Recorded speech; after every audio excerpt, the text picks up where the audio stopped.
ইউনূস সাহেব তো তার এই মেয়াদের মধ্যে যে কয় মাস থাকলেন এই যে আটার ফেইলিয়ার। আমরা তো একটা বেকায়দায় আছি। উনি কোনো রকমের নির্বাচন করে দিয়ে সসম্মানে উনিও যাক, আমরাও বাঁচি। এই নির্বাচনের মাধ্যমেই একটা সংসদ গঠিত হবে, তো সেই সংসদ কেন্দ্রিক একটা প্রত্যাশাও কি জন্ম নিয়েছে কিনা? দুইটা দল, আলী বাদ গেল, এখন আছে বাজাত, বাংলাদেশ জাতীয়তাবাদী দল। আরেকটা আছে এখন বাজাই, বাংলাদেশ জামাতে ইসলামী। তো বাজাদ আর বাজাই এই দুইটার মেইন লড়াই। তারা প্রতিশ্রুতি দিচ্ছে যে চাঁদাবাজি, দখলবাজি, সন্ত্রাস, দুর্নীতিমুক্ত বাংলাদেশ গড়ে তোলা হবে, ইনসাফ ভিত্তিক সমাজ গঠন করা হবে। একবার দিয়ে দেখেন না, ভোটের আগে সবাই এরকম বলে। জামাত যদি এইবার ক্ষমতা এসে যায় তাহলে this will be an accident. যদি তারেক রহমান প্রধানমন্ত্রী হন, ডাক্তার শফিকুর রহমান বিরোধী দলের নেতা হন, সংসদের চেহারাটা কেমন? তারা তো আগের দোস্ত, খালেদা জিয়ার অধীনে তাদের মন্ত্রী ছিল না? তাহলে কি একটা ফ্রেন্ডলি পার্লামেন্ট হবে? আমি তো মনে করি তারা আপোষে থাকবে। এখন যত লড়াই করুক ক্ষমতার জন্য, একজনের একজন দোষ দেখ, কেউ বলুক যে এত যদি খারাপ হয় পদত্যাগ করে না, যে পজিশনই থাকুক একটা আপোষে থাকবে। আপোষে থাকবে।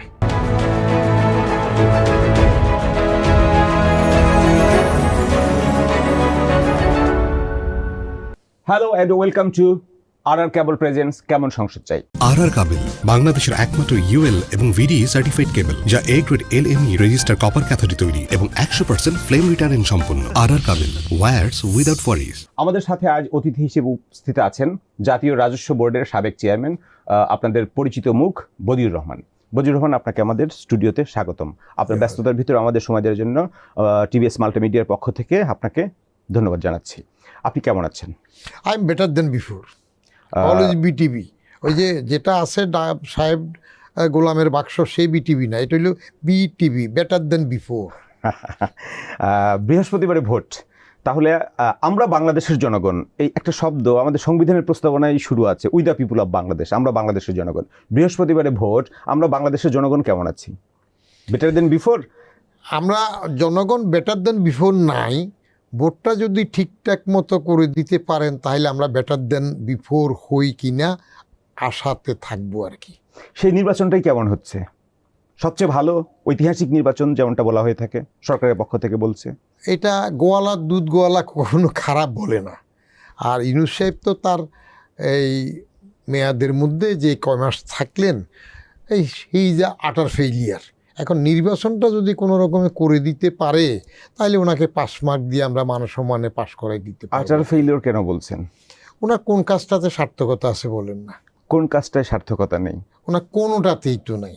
এই এখন যদি আপনি এই ওনার যে কয়েক মাস গেল, বছর পেরিয়ে, সেটাতে অর্থনীতির কী হাল নাই, কিছুই হয় নাই, বিনিয়োগ নাই, তারপরে আইন শৃঙ্খলা পরিস্থিতি কিছু নাই, মব কালচার একটা শুরু হয়েছে, বিনা পরীক্ষায় পাস দিয়েছে।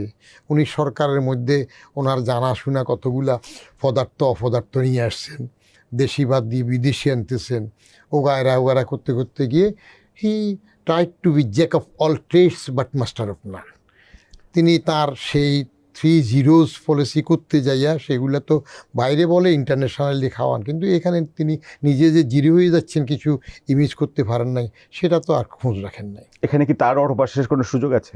জি, তার কি অটোপাসের কোনো সুযোগ আছে? তার সরকারের অটোপাসের কোনো সুযোগ আছে? তার সরকার অটো পাস করবে বললাম না, নির্বাচনটা সসম্মানে করে দিতে পারলে that will B a safe exit for him. না পারলে? এবং safe exit for us also, কারণ আমরা তো একটা বেকায়দায় আছি। উনি কোনো রকমের নির্বাচন করে দিয়ে সসম্মানে উনিও যাক, আমরাও বাঁচি। না পারলে কতগুলো ইফস অ্যান্ড বাটস নিয়ে তো সবাই কথা বলে, না পারা নিয়ে তো আগে ওনার উপর যথেষ্ট সন্দেহ লোকজনের ছিল। যে কারণ আমি প্রথম যখন উনি আসছেন, মজার জিনিস, সেটা আমি অন্য টেলিভিশনে প্রথমে বলছি, তিনি যে আসছেন এই ঘোষণাটা আমি তার আগমনের 11 মাস আগে লিখেছি। এগুলো তো রেকর্ড পত্রিকাতে ছাপা হয়েছে। এবং সেই 5ই সেপ্টেম্বর 2023 তো আমি কলামে লিখলাম যে এবার বাইরে শোনা যাচ্ছে অস্বাভাবিক কোনো সরকার হলে তিনি আর সুযোগ হাতছাড়া করছেন না। জাস্ট 11 মাস পরে 5ই অগাস্ট গণেশ উল্টাইল, 8ই অগাস্ট উনি আসলেন। তা আসছেন, ওনার বড় শখ ছিল, এর আগে খোলা সিটি দিয়েছিলেন উনি 2007-এ। তো খোলা সিটি দেওয়ার পরে তো আবার উনি খোলা সিটি বন্ধ করে ফেললেন। আমরা আশা করছিলাম যে তার মতো এত উচ্চ মার্গের একজন ব্যক্তি রাজনীতি আসবেন, পরে উনি আসলেন না। তো এখন সেই সময় রাজনীতি করে না এসে এবার উনি ওই ঠাডাপড়ি বগামরে ফুকিয়া বলে তার কেরামতি একটা চান্সে উনি এসে গেলেন আর কি, যেহেতু নোবেল বিজয়ী ছিলেন। তো এসে উনি যেটুক ভালো করবেন, আমি তো প্রথম দিকে বলছিলাম টেলিভিশনে ওনাকে কমপক্ষে 5 বছর সময় দেওয়া হোক। আমি নিজে বলেছি, তার কারণ কি, যে উনি আমাদেরকে আশা দিয়েছিলেন। কখন? নোবেল পাওয়ার পরে বঙ্গভবনে যখন ওনাকে সংবর্ধনা দেওয়া হইল প্রেসিডেন্ট ইয়াজউদ্দিনের আমলে, তখন তিনি সুন্দর সুন্দর কথা বলেছিলেন। এখনও উনি কথা সুন্দর বলেন, অত্যন্ত গুছিয়ে সুন্দর কথা বলতে পারেন। তিনি বলছিলেন যে আপনি সবার কথা শুনবেন কিন্তু সিদ্ধান্ত নেবেন নিজের মতো করে, এই একটা চমৎকার কথা।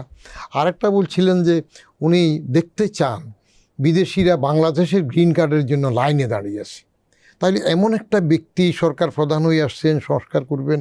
আমি বলছি ওনাকে 5 বছর সময় দিন। তো আমি শেষের দিকে ওনার মেয়াদের কিছুদিন যাওয়ার পরে, কয়েক মাস যাওয়ার পরে বললাম যে আর তো দরকার নাই, এবার অবস্থা হয়ে গেছে ভিক্ষার দরকার নাই, কুত্তা সামলা, মানুষ সম্মানে চলে যাক। উনি তো জেনারেশনটা নষ্ট করে দিয়েছেন, শক্তভাবে জেনারেশনটাকে হাল ধরার কিছু করেন নাই।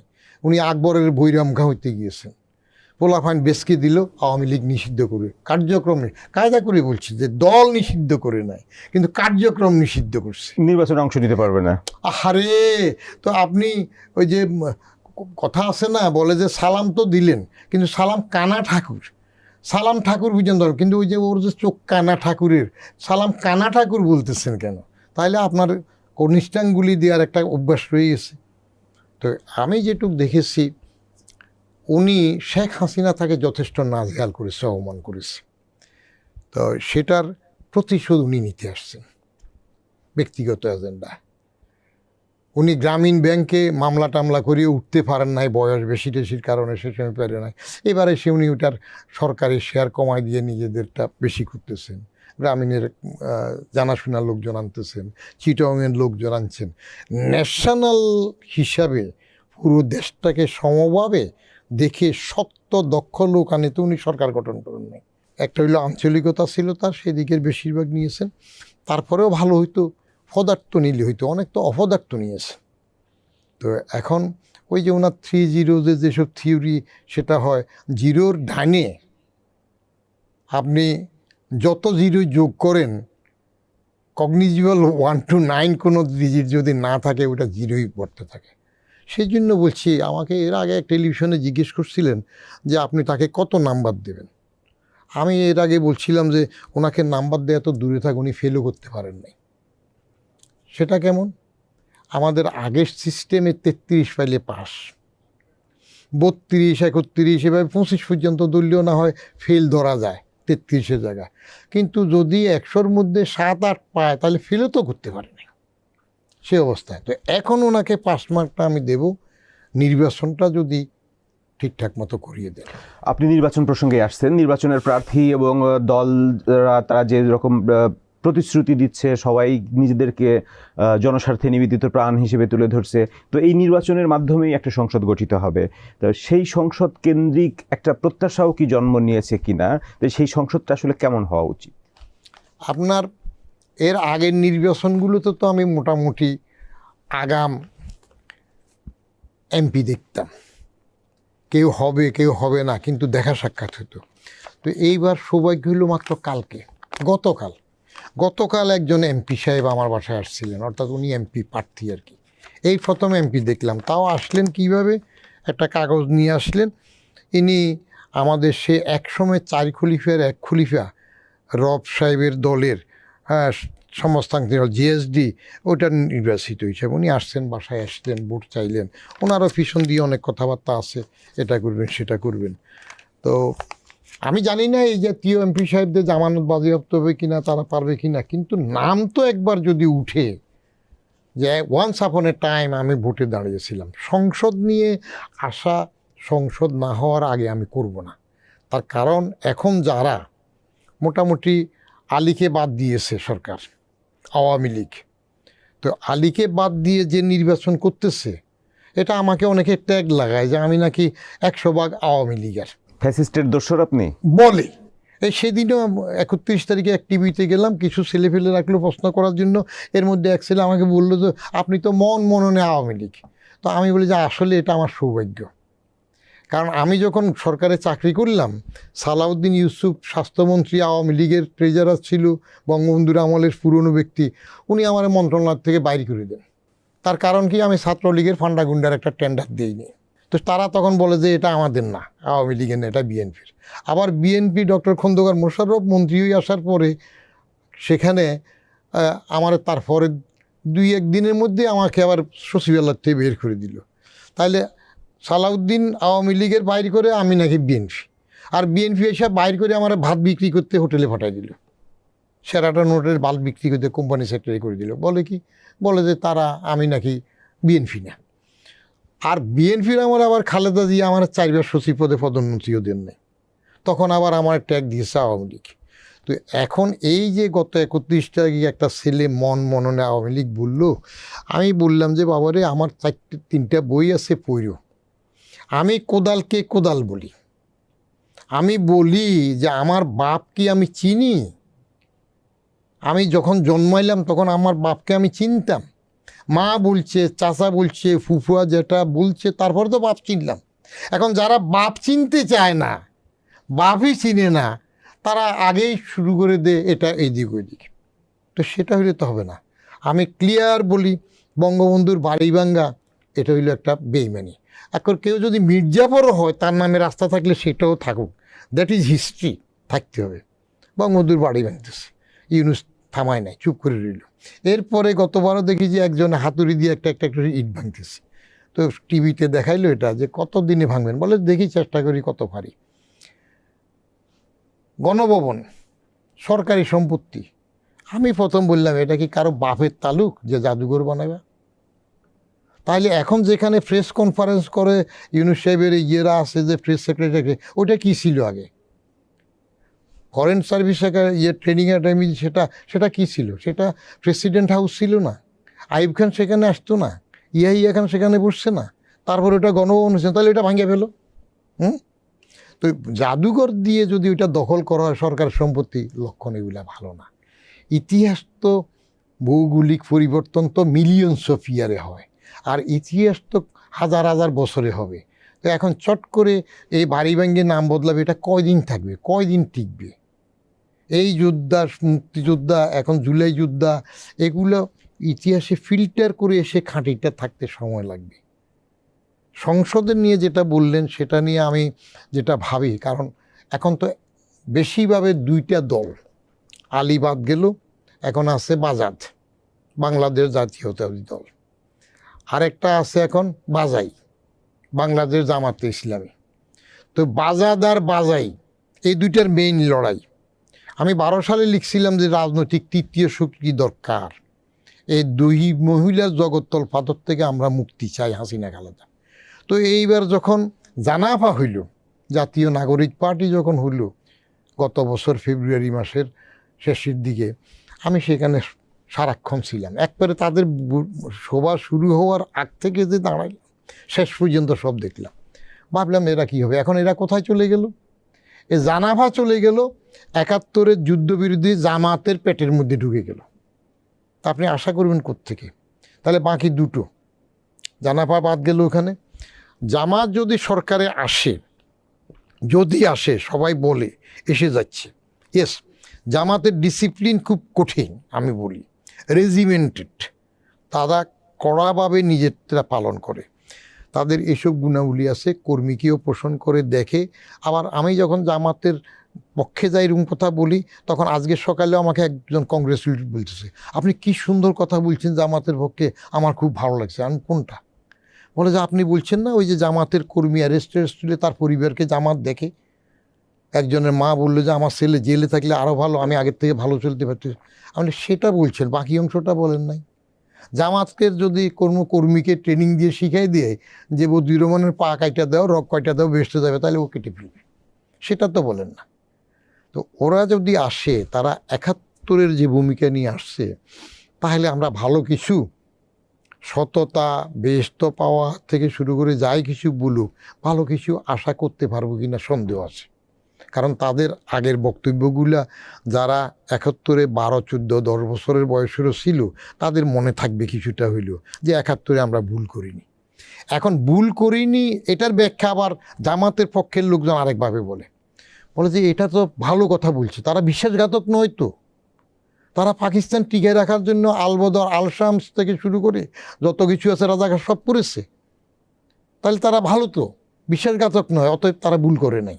ব্যাখ্যা সব পক্ষে আনার জন্য সেভাবে দেয়, তাহলে এখনও তারা ভুল করবে না, তারা বাংলাদেশের পক্ষে। তারা তো প্রতিশ্রুতি দিচ্ছে, যেটা হলো অন্য পক্ষের বিরুদ্ধে যে অভিযোগ আছে, চাঁদাবাজির অভিযোগ আছে, দখলবাজির অভিযোগ আছে, তারা প্রতিশ্রুতি দিচ্ছে যে চাঁদাবাজি, দখলবাজি, সন্ত্রাস, দুর্নীতিমুক্ত বাংলাদেশ গড়ে তোলা হবে, ইনসাফ ভিত্তিক সমাজ গঠন করা হবে। এখন একটা সমস্যা হইলো, আপনার ধরেন আমি তো মোটামুটি 62 থেকে এই স্কুল লাইফে 62 থেকে আমরা যখন 59 সালে শরীফ শিক্ষা কমিশন করলো, সেই শিক্ষা কমিশনের রিপোর্ট ঘোষণা হইল, তখন তো ওই শিক্ষা কমিশন রিপোর্ট বিরুদ্ধে আমরা আন্দোলন বড়রা করছে, আমরাও করলাম, আইব খানের বিরুদ্ধে হয়ে এলা শুরু হইলো। ইনসাফ ভিত্তিক তাদেরকে তো সরকারে দেখা যায় নাই। কেমন তারা সবসময় জামাতের যে রাজনৈতিক কৌশল, যে ধৈর্য, যে সহিষ্ণুতা, এটা বাংলাদেশে অন্য কোনো দলের তো নাই। এবং জামাত কমিউনিস্টের চাইতেও বেশি ডিসিপ্লিনড। তাদের মিটিং টিটিংয়ে এখন দেখবেন না, একটু রোডও হাঁটার মতো করে একটু ফাঁক ফাঁক জায়গা রাখছে কিছু। এবং জামাতের মধ্যে বিদ্রোহী প্রার্থী 1 কি 2 জনের বেশি তো নাই, তাহলে কত ডিসিপ্লিনড খেয়াল করছেন?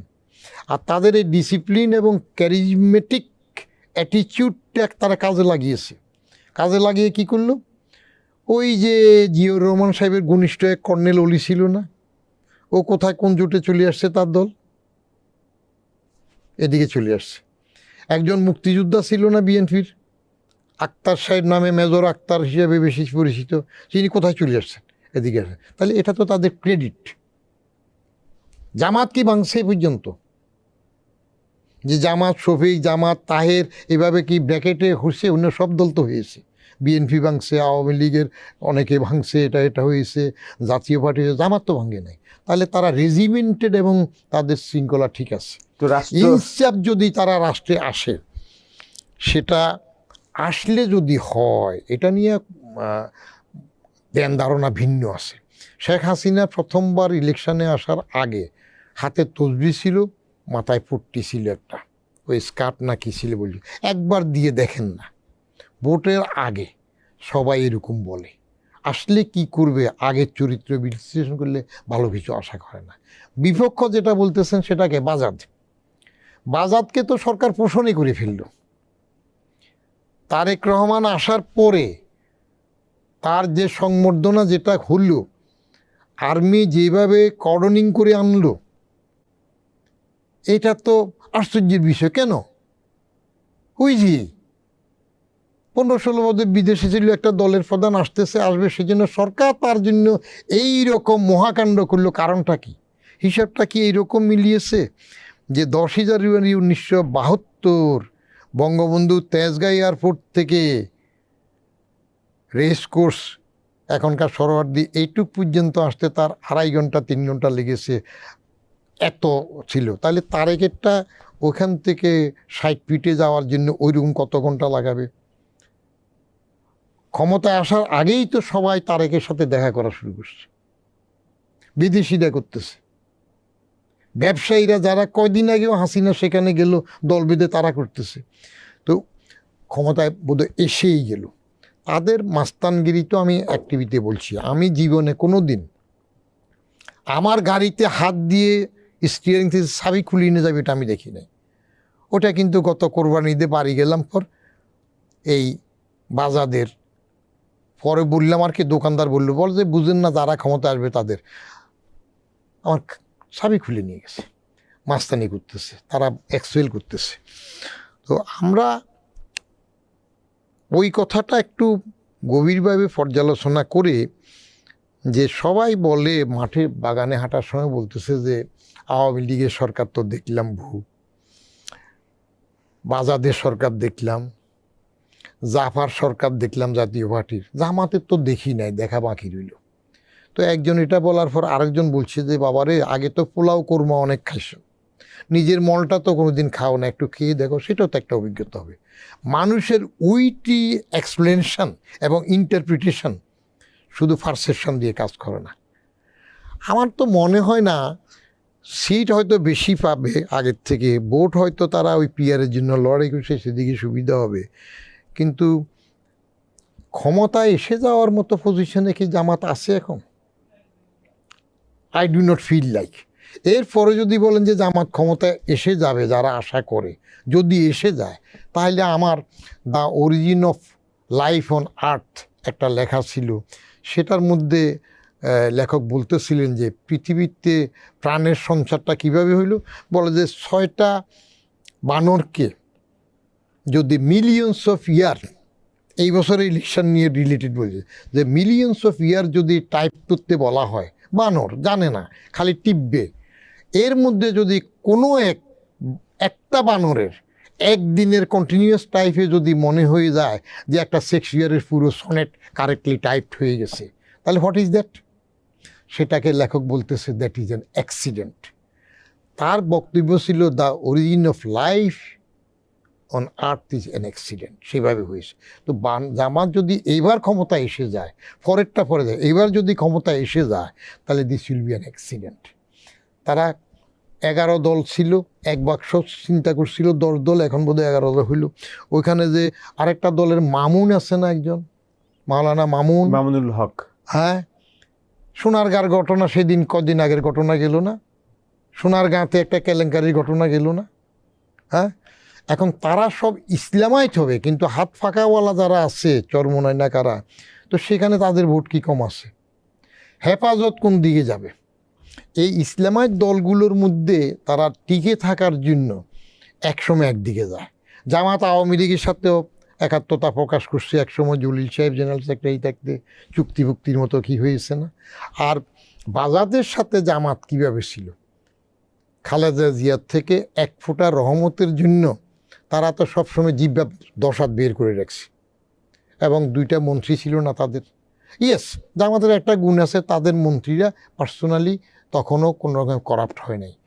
পার্সোনালি করাপ্ট না হোক, কিন্তু 10টা কষ্ট আনার সময় শিল্পমন্ত্রী কে ছিলেন? নিজে আমি। শিল্প সচিব কে ছিলেন? নুরুল আমিন। তো সেটা যখন নুরুল আমিন সাহেব সচিব যখন বলছিল যে এটা তো ইন্টারফেয়ার করা দরকার, তখন নিজে আমি থামাই দিয়েছি না, ওটা চুপ থাকেন। তাহলে কি হইল? আপসে হয়েছে। তো সেদিক থেকে এরা ক্ষমতায় আসলে আল্লাহর আইন বা কোরআনিক শাসন বলুক, বা এখন একটু হালকা করুক, নারীদের ঘণ্টা কমাক, ভালো কিছু হবে এরকম এত তাড়াতাড়ি আশা করা যায় না। এরা এইবার একটু ভোট কিছু বেশি পাক, সেটা ভিন্ন জিনিস, কিন্তু রিফাইন্ড হওয়ার দরকার। আবার অন্য পক্ষ, অন্য শক্তি যেটা আছে, নির্বাচনটা তো পোলারাইজ নির্বাচন হচ্ছে। অন্য শক্তি বলতে আমাদের এখন তো বাজার ক্ষমতায় যদি আসে, তাহলে দখলদারিত্ব, চাঁদাবাজি এগুলো আরো বাড়বে কিনা? জি জি, আপনি মানসিকভাবে তৈরি থাকবেন, বাড়বে। কারণ ওরা আসার আগেই তো সবটা দখল করে ফেলছে, কেমন সবটাতে আছে। আর বাজারদের আগের ইতিহাস আমরা দেখি নাই। আমরা কি হাওয়া ভবন ভুলে গেছি? মনে আছে হাওয়া ভবন? আমরা কি খোয়াবের কথা ভুলে গেছি? সে বাজারদের কারো পাচারের টাকা, সেই পরিবারের কারো পাচারের টাকা কি উদ্ধার হয় নাই আগে? এখনই এই সেদিন, এই গত সপ্তাহে উত্তরা গেলাম, মেট্রো রেলের শেষ উত্তরা উত্তর থেকে নেমে 12 নম্বর কবরস্থানের দিকে যাইতে লেকের পাশে দিয়ে একটু খোলা জায়গাতে দেখতেছি আরাফাত রহমানের নামে একটা সাইনবোর্ড উঠে গেছে, সেখানে ক্লাব ক্লাব করবে। রাস্তার পাশে লেকের যে পার, সেখানে দেখতেছি এটা হবে, তো হবে। তাহলে দুইটা শক্তি যখন এরকম, এটা কম হবে, জামাতেরটা হবে অন্য দিকের। তাদের যে গণটুমি আছে না, সেগুলোর দিকে তারা থাকবে। আগে স্লোগান দিছে না বাংলা হবে আফগানিস্তান। তাহলে গেম থিওরিতে ভোটাররা কি এখন প্রিজনার্স ডিলেমাতে আছে? গেম থিওরিতে যেটা হয় সেটা আমি সংক্ষেপে বলি, আমার ফেভারিট কথা বলি, যে আমার মানুষের মধ্যে আমরা তো ত্যাগ উপরের দিকে কিছু করতে পারি না, নিচের দিয়ে 2টা ত্যাগের ব্যবস্থা আছে। একটা মূত্রত্যাগ, একটা মলত্যাগ। হিউম্যান বডিতে সবারই তো প্রাণীর মধ্যে আছে। তো এখন আমার মল যদি আমার গায়ে লেগে যায়, পরিষ্কারের জন্য কি লাগবে? পানি লাগবে। টিস্যু দিয়ে মুছে তো সবটা এগুলো উঠে না, আটা থাকে, পানি লাগবে। যতক্ষণ আপনি পানি না পাচ্ছেন ততক্ষণ পর্যন্ত নিজের প্রস্রাব দিয়ে নিজের মলটা অন্তত পরিষ্কার করেন, কোনো রকমে বড়টা হালকা করলেন। আমরা এখন এই বেকায়দার মধ্যে পড়ে হর্নশেপ ডাইলেমা বলেন, যাই বলেন, পারসেপশানে বলেন, উপায় তো নাই।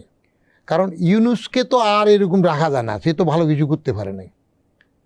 He is an utter failure. তাহলে এই দুইটার মধ্যে আসলে লেসার ইভি, হ্যাঁ, মন্দ, bad election is better than no election. তারপর একটা নির্বাচনও, তারপর একটা আসুক, আসলে একটা সিচুয়েশন আমরা হয়তো আশা করব। সেদিক থেকে ধরেন সরকারে এসে গেছে, কে সবাই তো কংগ্রেচুলেট শুরু করে দিচ্ছে। আসার সাথে সাথে খোমেনি বানাই ফেলছে একজন রে। ইরানের খোমানি অনেক বছর পরে আসলো না, তার কি মহাসমরে সমর্থনা। এখন আবার মানুষের মধ্যে প্রশ্ন আসে, মানুষ কিন্তু পলিটিক্যালি খেয়াল করে।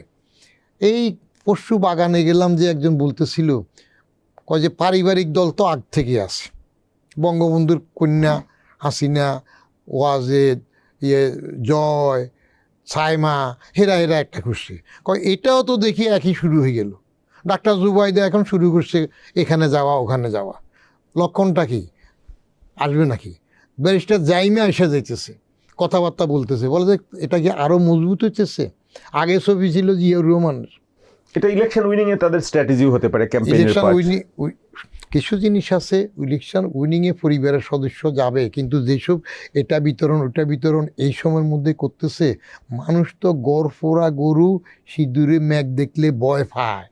এত ওভারহুলমিং পপুলারিটি আছে। কর্ডনিং করে যেভাবে আর্মি গার্ড দিয়ে আনতেছে, ইউনুস সাহেব করতেছে, বিদেশিরা দেখা করতেছে, ব্যবসায়ীরা যাইতেছে, সরকারে তো তারা আইসেই গেছে অনেকটা। এর মধ্যে মানুষের মধ্যে এটা ভীতি সঞ্চারের আসতেছে, হেরিডিটারি আসলে।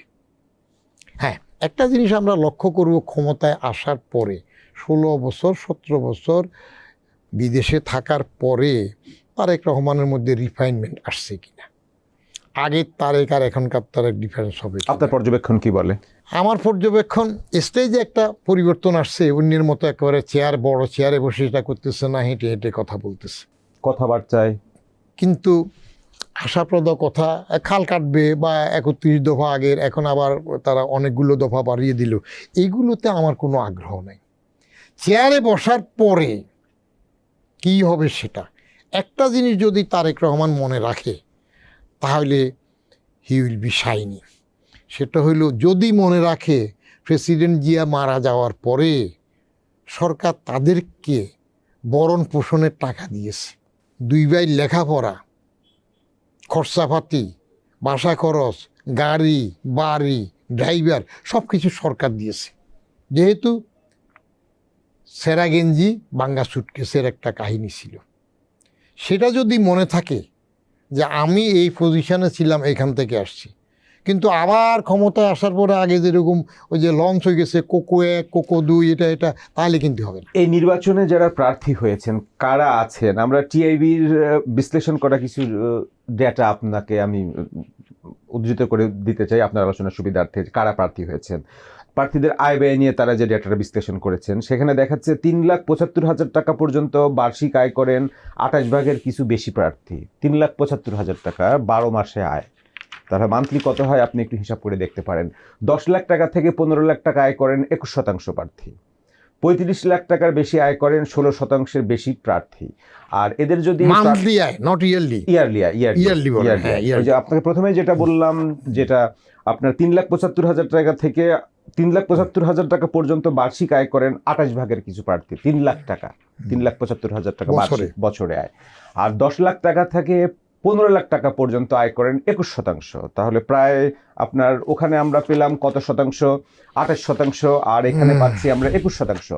প্রায় 49% আয়ই কিন্তু আপনি দেখতে পাচ্ছেন কোন লেভেলে আছে।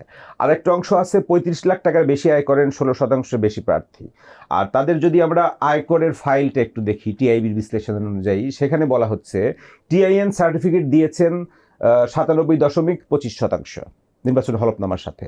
ট্যাক্স রিটার্ন দিয়েছেন 70.18%। ট্যাক্স রিটার্নের আয় বিবরণী পাওয়া গেছে 63.45%। ট্যাক্স রিটার্নের পরিসম্পদ বিবরণী পাওয়া গেছে 18.15%। মোট করযোগ্য আয় দেখানো হয়েছে 1981 জন প্রার্থী আছে। মোট করযোগ্য আয় দেখানো হয়েছে 693 কোটি টাকা। তারা সবাই মিলে কর প্রদান করেছে 54 কোটি টাকা। আপনার শুভঙ্করের ফাঁক বলে না একটা, আমি তো এনবিআরে ছিলাম, আয়কর নথিতে যারা যতটুক দেখিয়েছে সেটা প্রশ্ন সাপেক্ষ। খুব কম লোক তার সমস্ত আয় ইন টোটো দেখায়। এটা আমি নিজে সরেজমিনে চেয়ারম্যান থাকার পরে উপলব্ধি করেছি, প্রমাণ পেয়েছি, ধরেছি। একটা বলি আপনাকে, ছোট ছোট উদাহরণ দিই। অপ্রদর্শিত SRO 98 দিয়ে আমরা যখন অপ্রদর্শিত আয় জায়েজ করার সুযোগ দিলাম উইথ 5% ফাইন, নর্মাল যা হিসাব হবে তার উপরে 5% জরিমানা দিয়ে দেয়া হইল। এই সুযোগ দেওয়ার পরে কিছু আমরা ধরেছি, কিছু স্বেচ্ছায় দিয়েছি। তো আপনি যদি উপরের লেভেলের, স্টেট লেভেলের, গভর্নমেন্ট লেভেলের উপরেরগুলো দেখেন, সেগুলো দেখলে কি দেখবেন? বেগম খালেদা জিয়া অপ্রদর্শিত আয় ট্যাক্স দিয়েছেন। What does it indicate? তাহলে ঠিক মতো হিসাব করে নাই, আগে দেয়া তো লাগছে। সাইফুর রহমান 12 বার অর্থমন্ত্রী ছিলেন, তাকে আমি ধরেছি, তিনি অপ্রদর্শিত আয়ের কর দেয়া লাগছে না। তা আমাকে তো উনি নিজে টেলিফোন করছেন। 12 বছর অর্থমন্ত্রী ছিলেন। 12 বার, বছর না, 12 বার বাজেট দিয়েছেন উনি। 12 বার বাজেট দিয়েছেন। হ্যাঁ, 12 বার বাজেট দিয়েছেন। কেমন? উনি তো একটা সাকসেসফুল ফাইন্যান্স মিনিস্টার, এটা স্বীকার করতে হবে। মুহিত সাহেব যতই সাইফুর হইতে চেয়েছে, দুজনই সিলেটি, কিন্তু হইতে পারে নাই। সাইফুর রহমানের এইটা গুণ স্বীকার করতে হবে। তো তিনিও তো পুরোপুরি ট্যাক্স দেন নাই। তা আমি যখন ধরলাম, আমাকে তো উনি টেলিফোন করলেন। He was finance minister, finance and planning minister. I was additional secretary ERD, 2টা এডিশনাল সেক্রেটারির দায়িত্ব একা পালন করছি। He love me much. তো উনি আমাকে বলছে, ইতা বদিউর আমার সাথে কিতা শুরু করলে? এটা আগেও বলছি আমি। আমি কেন স্যার? বলে যে তুমি না আমার এডিশনাল সেক্রেটারি ছিলা। আমি still I am your additional secretary, you are my finance minister. এখন স্যার আপনি 12 বার বাজেট দিয়েছেন, ব্যস্ত ছিলেন, আপনি নিজে চার্টার্ড অ্যাকাউন্টেন্ট, জি আর ক্যাবিনেটে তো 4 জন চার্টার্ড অ্যাকাউন্টেন্ট ছিলেন, এর মধ্যে হিজ ওয়ান। তো এখন হিসাব নিকাশ তো বড় করতে পারে না, আমার পাটিগণিত হিসাবে কিছু টাকা ট্যাক্স দেন নাই, দেয়া লাগবে, পাঠাই দেন, দিতে হয়েছে। এখন প্রার্থীরা যারা হলফ করে দিচ্ছে, এই হলফনামাটা তো সবসময় আপনি যাচাই বাছাই করছেন না। হলফটা করছে, এফিডেভিটটা অ্যাকসেপ্টেবল। অন্য কেউ কি এটা দেখছে তিনি যা দিয়েছেন? যেমন আমি বলি, হলফ করে দুর্নীতির বিরুদ্ধে কথা বলে, এবং দুর্নীতির বিরুদ্ধে কথা বলার বড় একটা অর্গানাইজেশনের বড় নেতাও ছিলেন। তো সেই ব্যক্তি যখন আমাকে টেলিফোন করে, চেয়ারম্যান সাহেব, আমার মা তার নাতি নাতনির জন্য কোরআন শরীফের জুলদানের মধ্যে কয়টা টাকা রেখে গেছিল, আমরা তো এটা খেয়াল করতে পারি না, ওটা তো ট্যাক্স দেওয়া হয় নাই। তো মেম্বারের নিচে তো কেউ আমার সাথে সাহস করে কথা বলতো না, বড়দের কমিশনাররা বেশি ইমার্জেন্সি ছিল। তো ডেপুটি কমিশনার তখন মেম্বারকে টেলিফোন করলো যে স্যার এই অবস্থা, এখন কী করা? আমার কাছে আসলো, আমাকে তখন আমি বললাম যে আচ্ছা ঠিক আছে, কোরআন শরীফের জুলদানের মধ্যে দাদি নাতি নাতির লেগে টাকা রেখে দিয়ে দাও। পরে ডেপুটি কমিশনার জানাইলো, বলে স্যার কোরআন শরীফের জুলদান এটা কি বস্তা নাকি? তা আপনার ভিতর যদি পরিষ্কার না হয়, আপনি মুখে যত ওয়াজ করেন, যত হলফ দেন, কথাটা তো হলফ না, আমার জানা মতে ইয়া সত্য। এই কথাটার জন্য তো খালেদা জিয়া প্রথম বাংলাদেশ ব্যাংকে সাদা কাগজে লিখে চালান দিয়ে টাকা জমা দিয়ে দিছিল। তো আমরা তো সেটা অ্যাকসেপ্ট করি না যে আমাদের ফর্মে দিতে হবে, একটা ঘোষণা জানা মতে সত্য। এই হলফনামাগুলা অনেকের ক্ষেত্রে কোশ্চেনেবল, এত কোশ্চেনেবল। আমি একটা বিশ্ববিদ্যালয়ের মালিক বড় লোককে ডাকাইলাম, আমার ইন্টেলিজেন্স থেকে বললো স্যার তার কাছে তো আমরা 2,25,00,000 মতো ট্যাক্স পাবো। হলফনামায় তো বলছি ইহা সত্য সব কিছু। কেমনে ফাইলা হিসাব করে আনছে, আনার পরে বললাম যে ঠিক আছে, আমি এই জাতীয় বড় কেসগুলো কাউকে অসম্মান করতাম না, ভুল হোক, তারা তো ট্যাক্স দেয়, তারা ট্যাক্স দিয়ে বিদায় সরকার রাজস্ব পায়। তো আমি বললাম যে আমার কাছে 1 কাপ চা খেতে আসেন। আসলো, বললাম যে কিছু পয়সা পাবো তো আপনার কাছে। কয় স্যার আগামী সপ্তাহে আসবো। 1 কোটি টাকা দিয়ে গেলেন। বললাম যে আপনি আমার আরও 1 কাপ চা তো বোধহয় খাবেন বোঝা যায়। পরের সপ্তাহে আরও 1 কোটি দিল। তো এই যে হলফনামা, উনিও তো হলফনামা দিয়েছেন। আচ্ছা, বিখ্যাত এক ব্যারিস্টার সাহেব, এখন আর বলি না, মারা গেছে, হ্যাঁ, আমার অফিসে গেছেন, কথাবার্তা বলতেছে। আমি তো চেয়ার ছেড়ে দিয়ে সোফায় গিয়ে ওনার সাথে বসছি। উনি তাজ্জব হয়ে গেলেন, আরে চেয়ারম্যান সাহেব, আপনি আবার আইডি সেক্রেটারি, আমার পাশে চলে এসছেন, আমাদের তো এইসব উকিল টুকিল মনে করে কেউ পাত্তা দেয়। তা আমি বললাম, স্যার আপনি ইংলিশ ডিপার্টমেন্টের ছাত্র, আমার 12 বছরের সিনিয়র, আপনি যদি ডিপার্টমেন্টে জয়েন করতেন তাহলে আপনি আমার শিক্ষক হতেন, আমার সেই শ্রদ্ধাবোধ আছে। তো ওনার কাজটা তো আমি সেরে দিলাম যেভাবে হয়ে গেল। যাওয়ার সময় শুধু বললাম, স্যার এত টাকা এক এক কেসে রোজগার করেন, কিন্তু আপনার ট্যাক্স ফাইলের এই করুণ অবস্থা কেন? পট করে আমার আরও বড় নাম করা, এখনও জীবিত আছেন উনি, এক নামে সবাই চিনে, এইরকম এক ব্যারিস্টার নাম বলতে ওর থেকে তো একটু বেশি দিই। তা আমি বললাম, স্যার এটা একটা কথা হইল, উনি যদি 4 আনা দেয়, আপনি 4 আনা 1 পয়সা দেন, তো এটা বেশি হইল নাকি? হাসতে, আরে রাখেন তো চেয়ারম্যান সাহেব, আপনি সুন্দর করে কথা বলেন, বলতে বলতে হাইটে চলে গেছে। এখন যারা প্রার্থী হয়েছেন, আমি যে আপনাকে ইনফরমেশনগুলো বললাম, জাতীয় রাজস্ব বোর্ড কি এখন তাদের কোনো ভূমিকা আছে? আপনি যেমন চা খাওয়ার আমন্ত্রণ করতেন, তারা এগুলো যাচাই বাছাই করে চায়ের আমন্ত্রণ জানাতে পারেন কিনা? মনে হয় না। তার কারণ রাজস্ব বোর্ডের মধ্যে the person in the chair matters. রাজস্ব বোর্ডে গায়ে পড়ে ট্যাক্সের জন্য এত বেশি ইনিশিয়েটিভ নেয় না। আমি নিতে গেলাম, সেই জন্য সরকার আমাকে রাখলেও না। রাজস্ব বোর্ড যদি এই ট্যাক্সের বিষয়টা সিরিয়াসলি দেখতো, তাহলে ইউনূস সাহেবের মধ্যে যে আগে তো উনি বেশ কিছু টাকা দিয়েছেন, পরে যে ওনার বড় একটা অ্যামাউন্ট কেমনে কেমনে মাপ হয়ে গেল বা স্থগিত হয়ে গেল, কি এটা তো আমি পছন্দ করিনি। কারণ আমি তো ট্যাক্স পাওনা থাকলে আইন মতো পাইলে কাউকে ছাড়বো না। আমি তো নিলাম, আমার ফাইন্যান্স মিনিস্টার থেকে নিলাম, আমার প্রাক্তন প্রধানমন্ত্রীর থেকে নিলাম, মওদুদ থেকে নিলাম, এরকম কত বলবো। তো রাজস্ব বোর্ড তো সরকারের চাকর হিসেবে কাজ করে। আপনি সবাইকে তো বদিউর রহমান পাবেন না যে চাকরি ছেড়ে দেব 15 মাস আগে দরকার হইলে, কিন্তু নিয়মে বাইরে কাজ করতে যাব না, হোয়াট আই ডিড। রাজস্ব বোর্ড সেটা করতে যায় না। আর এমনি আন্দোলন হইলে, আব্দুর রহমান এখন চেয়ারে আছে, ভালো মানুষ, আমি থাকতে সে ডেপুটি কমিশনার ছিল, কিন্তু তার বিরুদ্ধে আন্দোলন হইল না, তাকে সরানোর জন্য চেষ্টা হইল না। তো সবাই তো নিজেরটা চিন্তা করে।